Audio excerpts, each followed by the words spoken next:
Please turn with me to Acts chapter 2.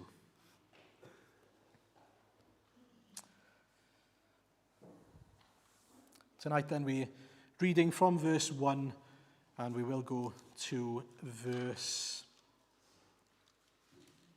41. So please try to focus and continue. It's important. I know it's a long reading, but it's important. When the day of Pentecost came, they were all together in one place. Suddenly a sound like the blowing of a violent wind came from heaven and filled the whole house where they were sitting. They saw what seemed to be tongues of fire that separated and came to rest on each of them. All of them were filled with the Holy Spirit and began to speak in other tongues as the Spirit enabled them. Now they were staying in Jerusalem, God-fearing Jews from every nation under heaven. When they heard this sound, a crowd came together in bewilderment, because each one heard them speaking in his own language. Utterly amazed, they asked, "Are not all these men who are speaking Galileans? Then how is it that each of us hears them in his own native language? Parthians, Medes, and Elamites, residents of Mesopotamia, Judea and Cappadocia, Pontus and Asia, Phrygia and Pamphylia, Egypt, and the parts of Libya near Cyrene, visitors from Rome, both Jews and converts to Judaism, Cretans and Arabs. We hear them declaring the wonders of God in our own tongues." Amazed and perplexed, they asked one another, "What does this mean?" Some, however, made fun of them and said they have had too much wine.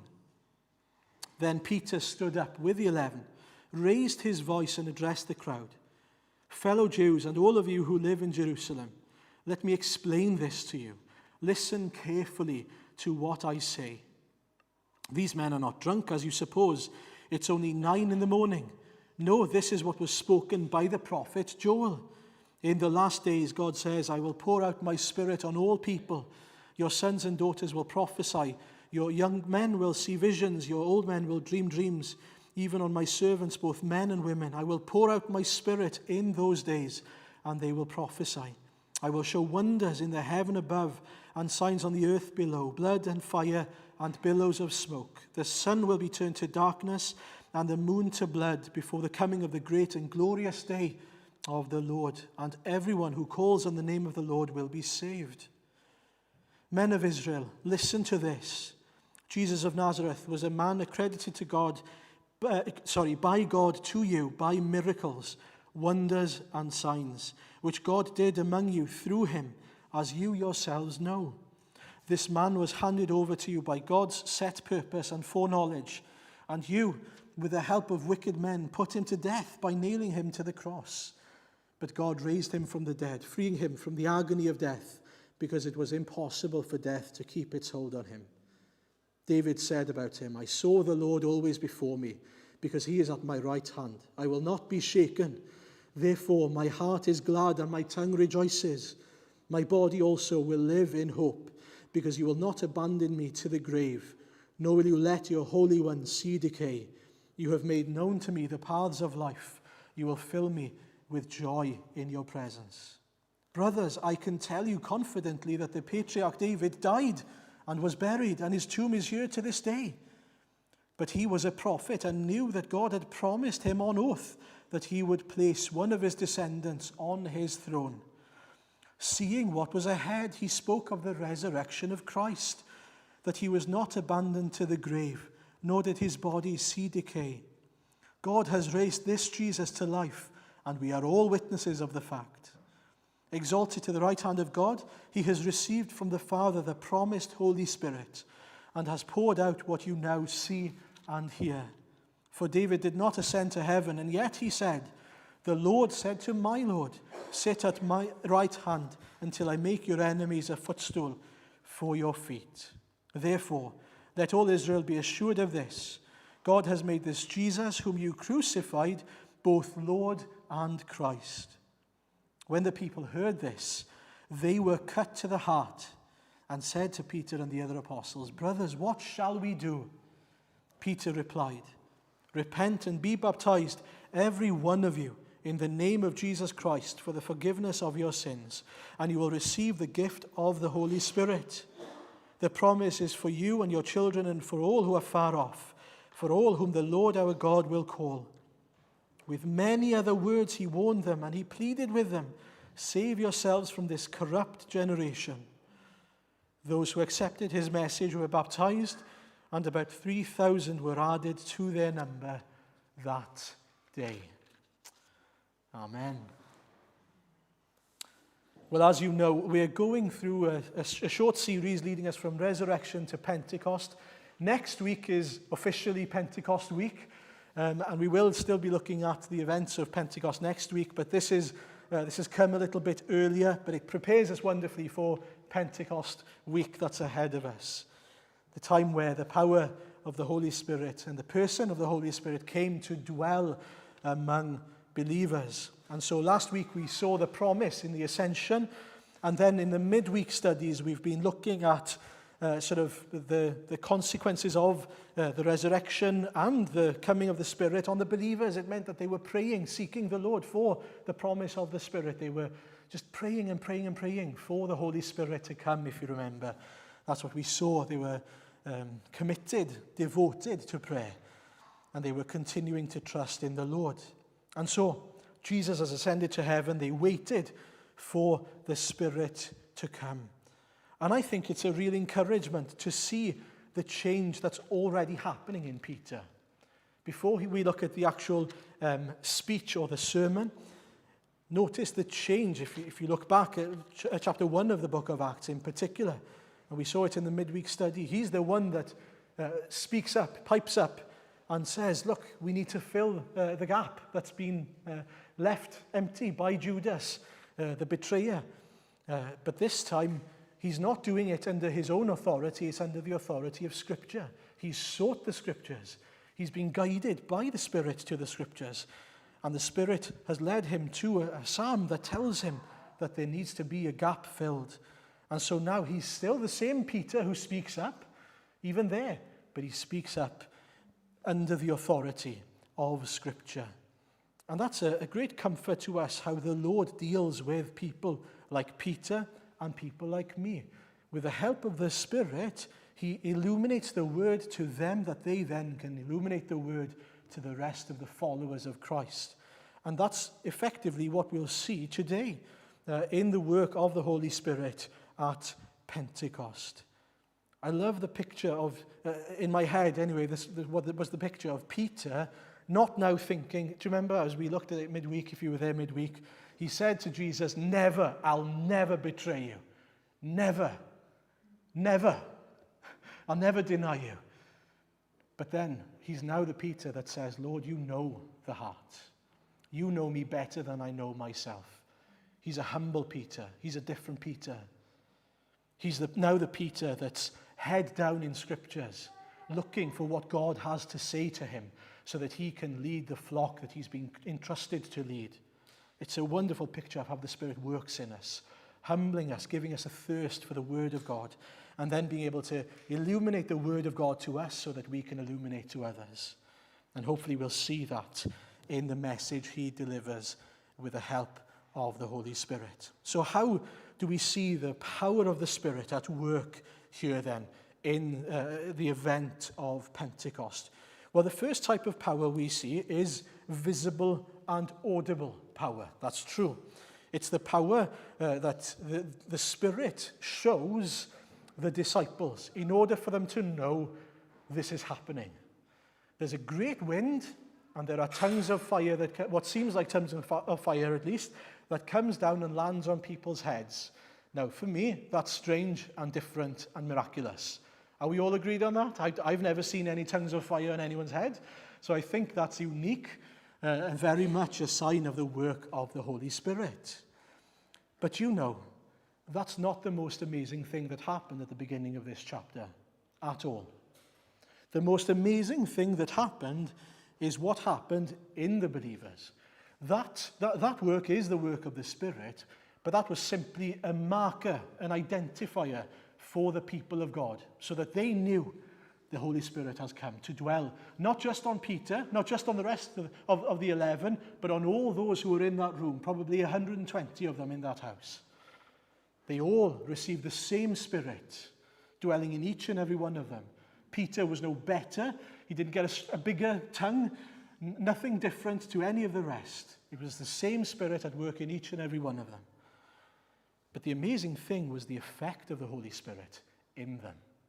Now they were declaring the wonders of God in all the languages of all nations. You see, we can get so caught up, can't we, in the visible things that happened here. The fact that there were tongues of fire. Wow, can you imagine that? Can you imagine the thrill of that? And yes, it would have been amazing. But you notice the tongues of fire must have left them by the time they went out to the crowds. Because none of them said, wow, isn't it amazing how they've got tongues of fire on their heads? Which is surely something they would have remarked, as well as the fact that they could understand them speaking in their own language. But no, that had gone. That was for the believers, so that they knew the Spirit had come. But you see, that's not what God wanted the non-believers, the lost, to see. It wasn't a visible outworking of power, but a spiritual one. When now God was equipping his people to bring the gospel to all peoples of all nations. And that's the amazing thing here. Do you remember what I said last week?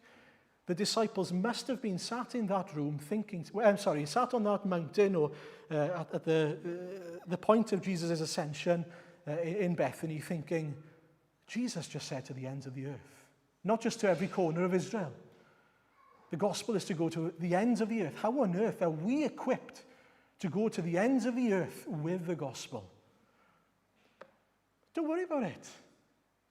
Don't worry about it, because God provides, God equips. And by his Spirit, without them even realizing, without them even knowing it, what does God do here? He enables them to preach the good news of the death, the resurrection of Jesus. Surely that's what the wonders of God are here, to all those in this massive crowd of all languages, of all nations. They have a problem, the Spirit delivers. They have a problem, God delivers. God equips them for exactly what they need. Now, interestingly, some of the people would have understood a bit of Aramaic, probably enough Aramaic to get by. But it's interesting because I think the Spirit is doing something here. God is doing something here. He's pointing out the fact that he can use backward people like even the Galileans, first of all. And that's what they'd have been considered. I'm not saying that, but they would have thought that. Genuinely, that's what they were considered. The Galileans were the dumb people, the nobodies of the world, the backward people, country bumpkins. No intellect, no culture, etc., is what they said about the Galileans. But here are Galileans, the weak things of the world, being used to bring the gospel to everyone, everywhere. Wow. But also, the Spirit is telling us the gospel is not confined to one language or one people. It's to all those who are willing to come and accept. It's for all nations. And he's pointing it out by the way he takes the gospel and he delivers it to all languages, for all peoples, all tribes, tongues, and nations. God of creation cares about all his creation. And he's going to redeem all creation. The gospel will spread through every corner of the earth. And so that's the big first display of power. Yes, it's visible. Yes, it's audible. But more importantly, it's spiritual in that it's working in the disciples there in order for God to fulfill his purposes. That's the great thing here. It's God fulfilling his purposes. Yes, it would have been a thrill to look at each other and see these tongues of fire appearing. But you know what the greatest thrill would have been, I would imagine? Is being able to experience God using you to reach other people of other cultures and languages with the gospel. Or that we would experience that thrill. Or that we would experience that thrill. That the gospel through us would reach people of different cultures, languages, nations. That's the big headline here. And that's the work of the Holy Spirit. Not them. They had nothing to do with it. But they were obedient. In order to be able to receive it, they had to have been waiting there, obedient to the promise that was given to in expectation, of the promise that was given to them. that they were to remain together. You'll notice it's noted there, in one place, together waiting for the promise of the Spirit. And again, we should be the same, shouldn't we? As one people, waiting and trusting in the Lord, in obedience to him to deliver when he comes in power by his Spirit. Now, that leaves the crowd amazed, bewildered even. And they ask an important question, because up to this point, they still aren't saved. Yes, they've heard about the wonders of God, but they're not saved, are they? Something else needs to happen. And so they're asking questions, and there's one question that's asked, and there's one comment that's made. You'll notice in verse 12 and 13, amazed and perplexed, they asked one another, what does this mean? What a great question. What does this mean? What does this mean for us? What does this mean for me? Some, however, made fun of them and said they have had too much wine.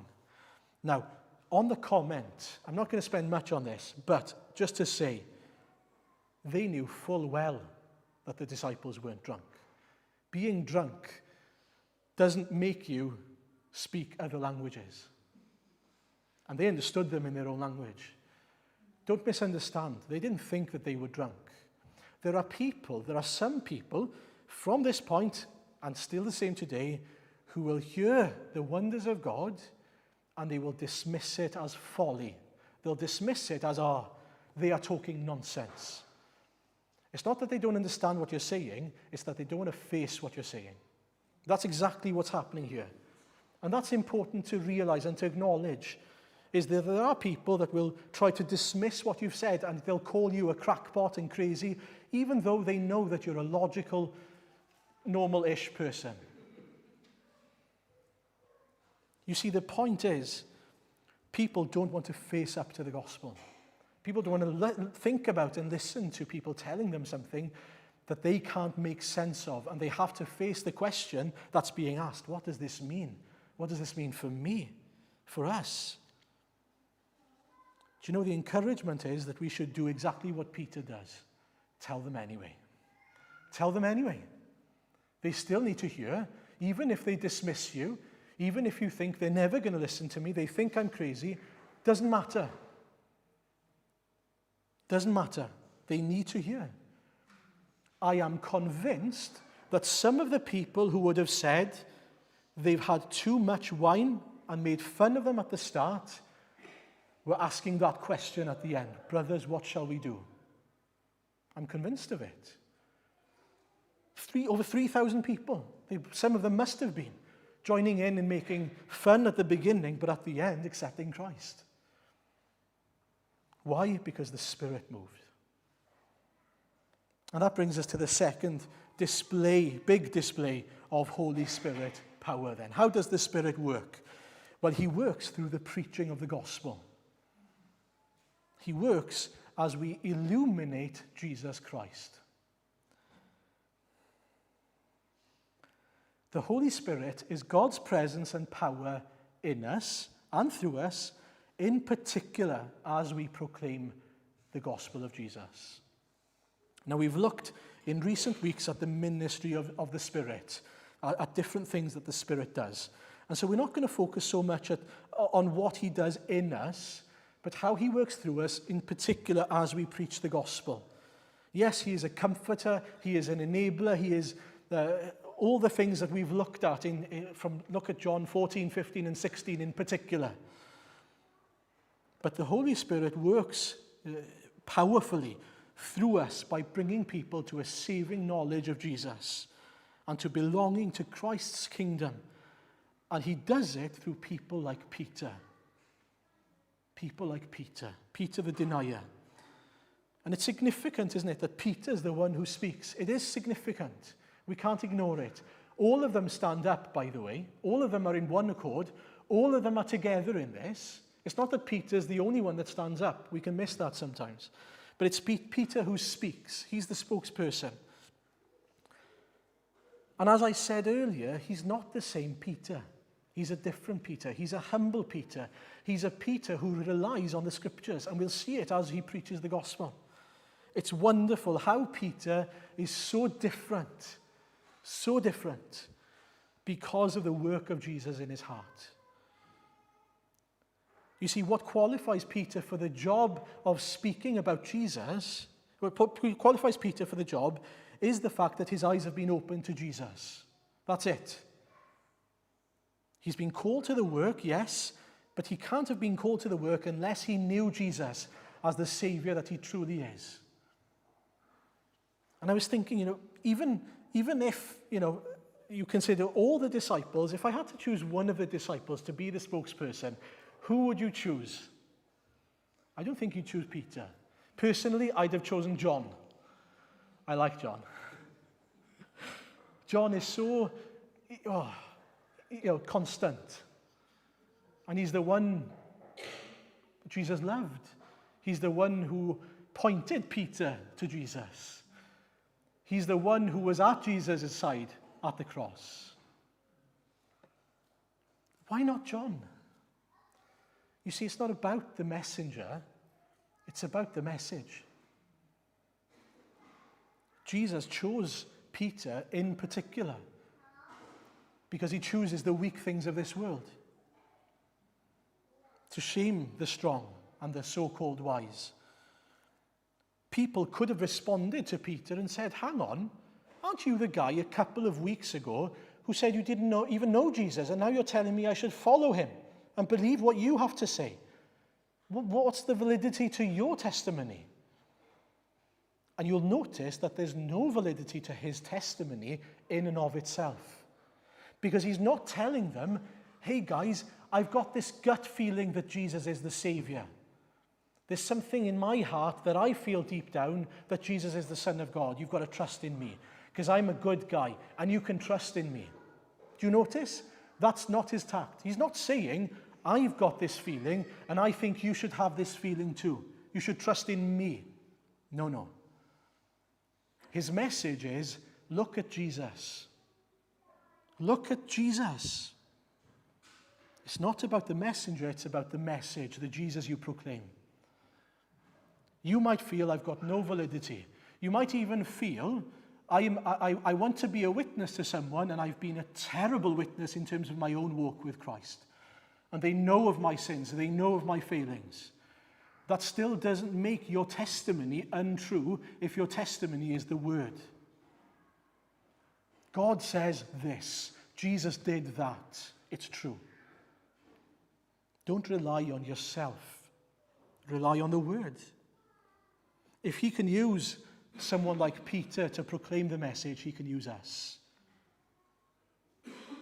People are not saved because of you. They are saved through your testimony to the word, to the Lord Jesus, as you proclaim Jesus from the word. And hopefully we'll see that in a second. Jesus said in John 16, and we've looked at this, I think, a couple of weeks ago, that the Spirit would guide them, and us then, into all truth. And Peter's preaching is proof of it. Because what he preaches is the truth, according to God's word and according to what they've all seen. Not just him, but all of them. And so I read somewhere, and this should be the title for the sermon, to be honest, the ministry of the Holy Spirit, and us then, empowered by the Holy Spirit, is to cast a floodlight on the Lord Jesus. Think about that, to cast a floodlight on the Lord Jesus. To enable us to see him clearly, and then to enable other people through us to see him clearly, to see him in all his glory, to see his saving power. And that's all Peter is here. He is a floodlight to the glory of Jesus Christ. And so we're going to look at how he does it. How does he cast a light on the Lord Jesus? Well, he starts off by explaining how they've gotten to where they are now. What's going on? Because to be fair, it's not a normal occasion when you know that Galileans who are not usually learned and able to speak other languages are able to speak all the languages of the earth. And so he wants to make sense of the current situation. How does he do it? Well, he points out to them, look, we're not drunk. It's exactly what was foretold in Joel. And so what he does is he takes them to the word. he takes them to the book of Joel, to the prophet Joel. And he explains that what we read there that tells us that God will pour out his Spirit and all these things will start happening is exactly what's happening here and now. God said this. And you're Jews, and so you believe God's word. It's happening in front of your very eyes. That's where he begins. Again, notice, he is not saying it, God is saying it. He's trusting in God's word, what God has said. And so, he goes to God's word and he says to them, look, this is what God says will happen. But from that point on, he starts talking about Jesus. It's all about Jesus. And so from verse 22 onwards, you'll notice that he points this floodlight, if you like, of illuminating Jesus, empowered by the Spirit. And he does it in a wonderful way. Men of Israel, listen to this. Jesus of Nazareth was a man accredited by God to you by miracles and signs. That's where he starts. And what does that mean, accredited to you by signs and miracles? Well, it means that God's stamp of approval was on Jesus. It means that his ministry tells you that he is of God, from God, that he's accredited by God. Everything he did on earth, the signs and wonders that he did, proves that he is from God, that God is for him and on his side. It reminded me actually of what we looked at in John 9, if you remember the series that we went through in John, with a man born blind, where the man who was born blind says himself, now that is remarkable. You don't know where he comes from, yet he opened my eyes. Now, we know that God does not listen to sinners. He listens to the godly person who does his will. Nobody has ever heard of opening the eyes of a man born blind. If this man were not from God, he could do nothing. And so, in other words, the signs that Jesus performed proves that he is of God, that he is accredited by God to us. God's stamp of approval on him. He is mine, I'm working through him. His ministry proves it. And they know it, he says. You've seen it. And then he turns the power up a little bit on that floodlight. And there's more. Not only is he from God, but he is God's Messiah. He is a key component in the big plan of salvation, he says. Look at verses 23 and 24. He's the one God chose to die on a cross, but he didn't remain there. Because he's God, and because he's God, it was impossible for death to keep its hold on him. And then he gives evidence. Where does he turn to? His own experience? No. The Bible. And it's evidence that they already believe. He points to what we would find in Psalm 16. Look, David was pointing to the future. And he was speaking about Jesus. He wasn't speaking about himself there, because he died and he was buried.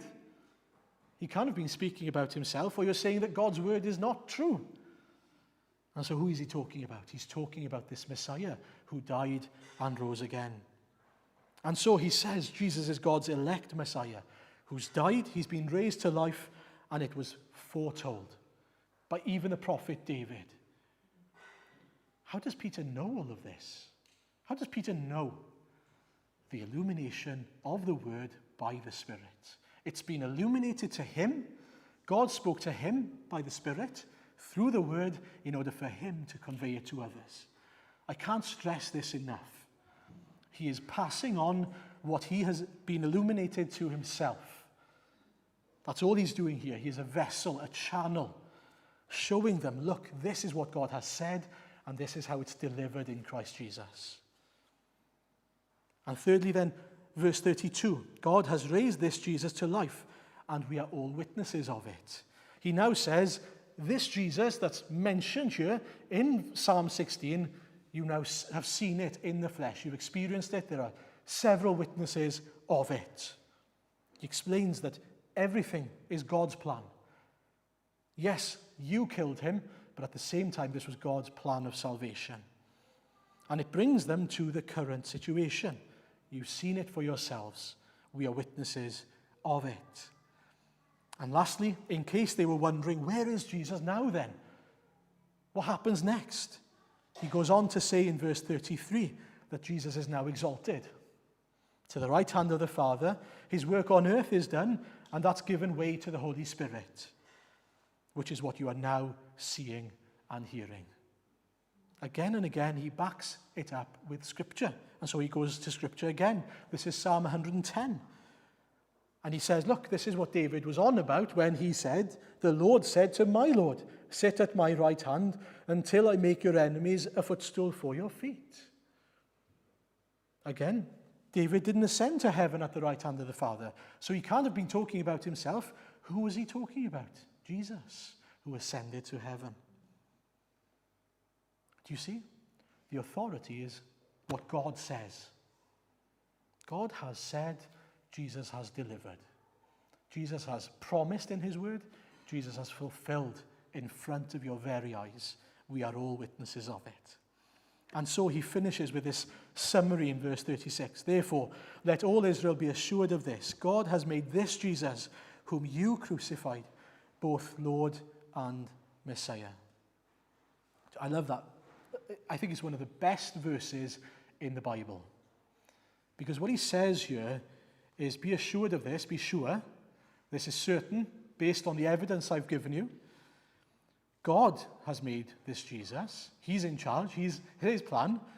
But it's the same Jesus that you crucified. You were complicit in it. You were sinful in doing so. You were opposed to him, enemies of his. But he has been made both Lord and Messiah.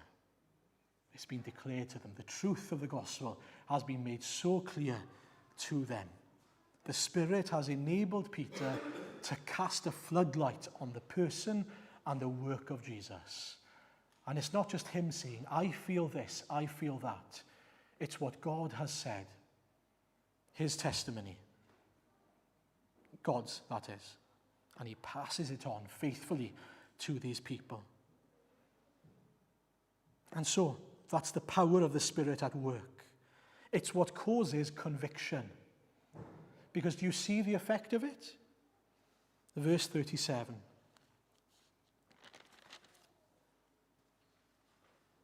When the people heard this, they were cut to the heart and said to Peter and the other apostles, brothers, what shall we do? They asked two questions the whole time, didn't they? What does this mean? What shall we do?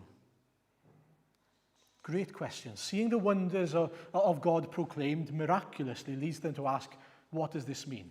What's going on? How can I make sense of this? But even after making sense of it, there's a second question that comes next. What do we do? How do we respond? Because unless there's a response, they are still stuck in their sins. Because what's been made known to them is, look, this was God's plan. Jesus is the Messiah. He's died because you've crucified him, but it was also the big plan of God. But he is now seated at the right hand of the Father. The end. If you finish there, it doesn't offer them anything, does it? But there's more to come, of course. Peter isn't finished. Their response is simply a means to show us what preaching Christ, preaching the gospel, the work of Christ brings about. Which is the question, what shall we do? Is there any hope for me? And if you understand that you stand condemned before the Lord because he is the Messiah that you crucified, I hope you're sat there tonight asking the same question. What am I supposed to do with this? Is there any hope for me? It's my sin that nailed Jesus to the cross. I stand as an enemy before Jesus if it ends like this. What am I supposed to do? What can we do? Well, Peter has an answer, of course. Verse 38 onwards. Peter replied, repent and be baptized, every one of you, in the name of Jesus Christ for the forgiveness of your sins, and you will receive the gift of the Holy Spirit. The promise is for you and your children and for all who are far off, for all whom the Lord our God will call. With many other words he warned them, and he pleaded with them, save yourselves from this corrupt generation. You might be thinking, where does Peter get all this genius stuff from? Where does he get his material from? Do you know where? Directly from Jesus' mouth. That's where. Directly from Jesus' mouth.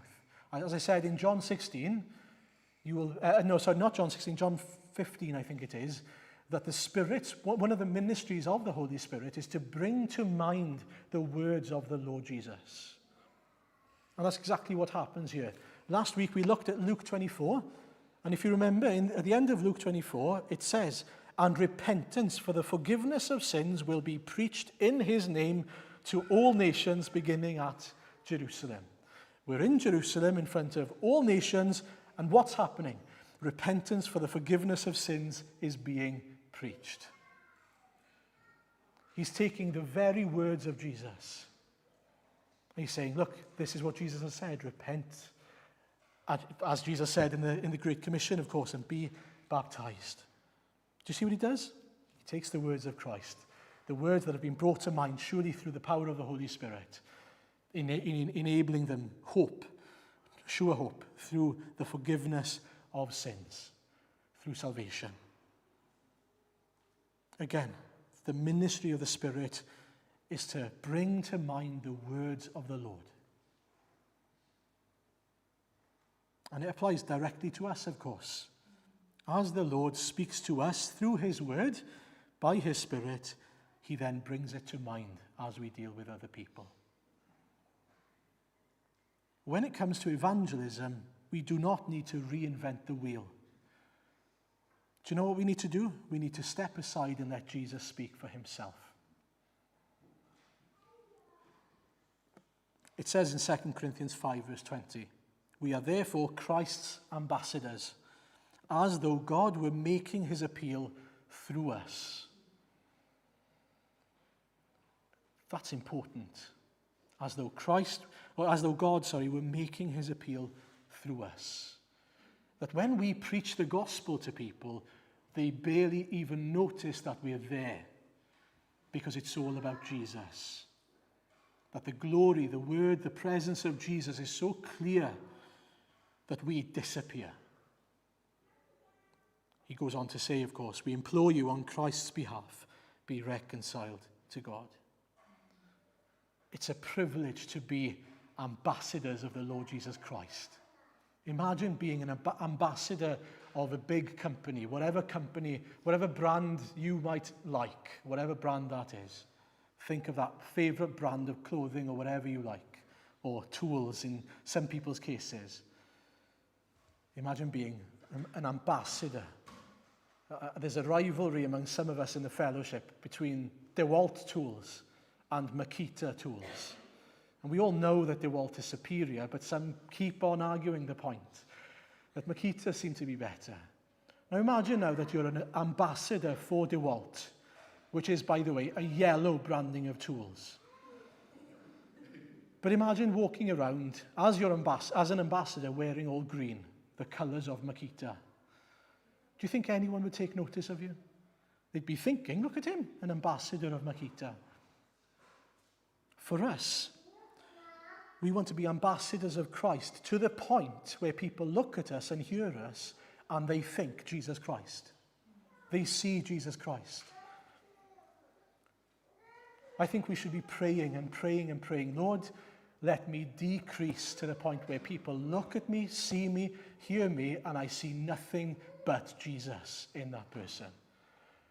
That our words, our conversations are so seasoned with salt, with the gospel, with the hope of the gospel, with the scriptures, that people can't get away from the fact that we love Jesus so much, that he's done such a great work in us that we can't stop speaking about him. Again, it's the work of the Spirit, but it happens as we're obedient in seeking him in the word in the first place. How can he bring to mind the words of Jesus if we're not in the words of Jesus in the first place? Pray that we would be obedient in casting that floodlight on Jesus. When people ask us about the hope that's within us, when people notice something that's different in us, it's so easy, isn't it, to just fob them off. Oh, thank you, you're too kind. No, I'm not really that good. Rather than telling them the truth of the gospel. Actually, I'm a terrible sinner, just like you, but I've received grace. I've come to know Christ, and this is how, this is why. Pointing them to the work of Christ, pointing them to the cross of Christ. Pray that we would be sensitive to the work and the guidance of the Spirit, that we'd be, as it says in Scripture, in step with the Spirit, in fellowship with the Spirit.